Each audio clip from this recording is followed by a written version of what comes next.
Yeah, yeah. I always thought about that.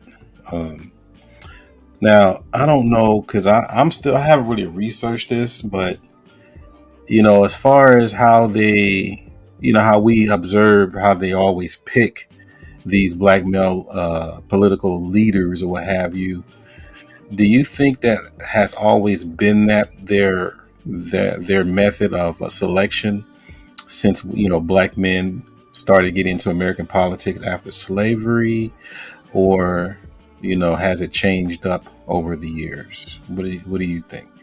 Uh, especially going through Jim Sedanius's work and looking at the way that much of the contestation around race was targeted at men, at black men to be in particular. Um, I just don't see a white male political run institution bringing in its opposition. I mean, Right. what they do is they bring in black men that already agree to a very particular agenda and won't buck the line. But again, I come out of Africana Studies in the Academy.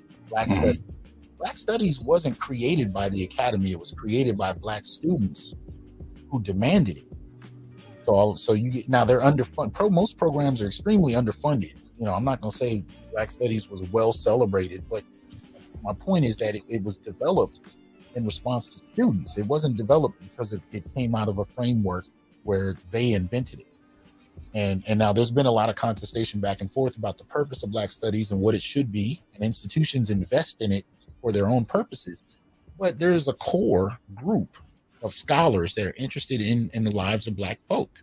And I'm saying if that can happen in the academy, I don't see why it can't happen, most particularly for Black men. But it is a war, and Hmm. that's not changed. In every area we find ourselves, we are at war on one level or another. I don't care if you're talking about entertainment and media. I don't care, politics.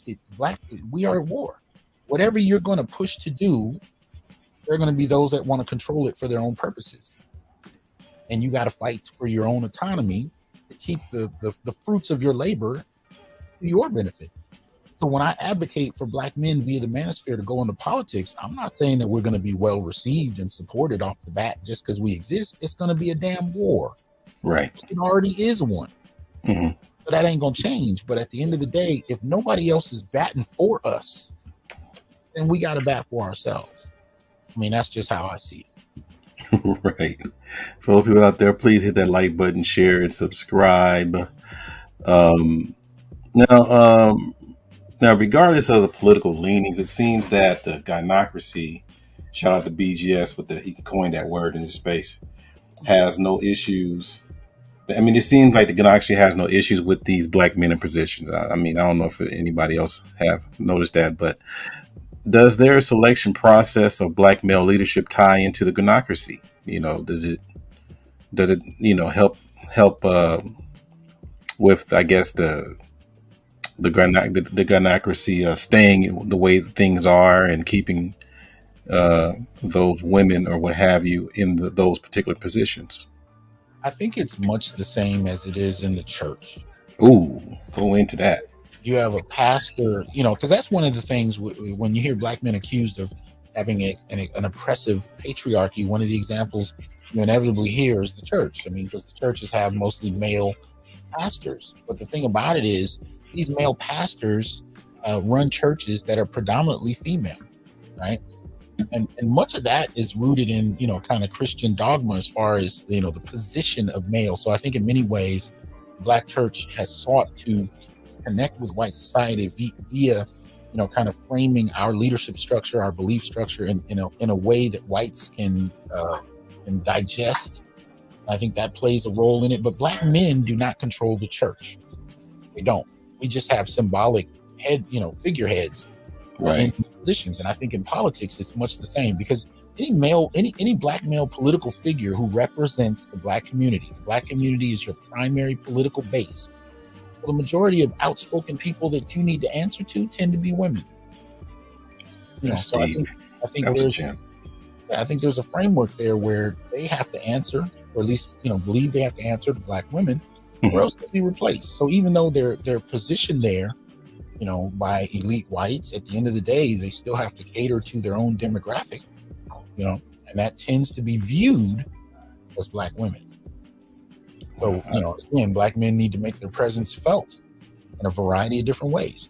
And we got to figure out what that is. I was saying the same thing about this a couple of years ago, because I used to hear people say things like, when BLM was really out on the streets, 2015 and beyond, they would say things like, well, black men are too afraid to come out here. It's like, nah, we just never really found much changed, with that type of protest for black men. I mean, I went to a couple of BLM, protests, and I participated. This was early on when they first, kind of started.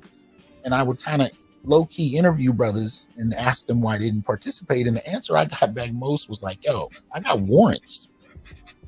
I can't be, they up there, confronting cops, and brothers are like, I got warrants. And the funny part is, the first brother that told me that, I realized, because I was just coming from a protest, I realized I had a warrant. Wow. I had a warrant for a speeding ticket, right? And I was just like, yo, what exactly would it take for me to get locked up? And we have a different relationship to prison, like to jail, than women. Like, because I would meet women in BLM that would say things like, well, yeah, I'm going to get arrested tomorrow at the protest. And then, I'm going to get out about 5 and I'm going to cook the kids some dinner and then I'm going to go do this. And I'm like, wait a minute. You just said you're going to get arrested and you're going to be out by 5 to cook dinner for the kids?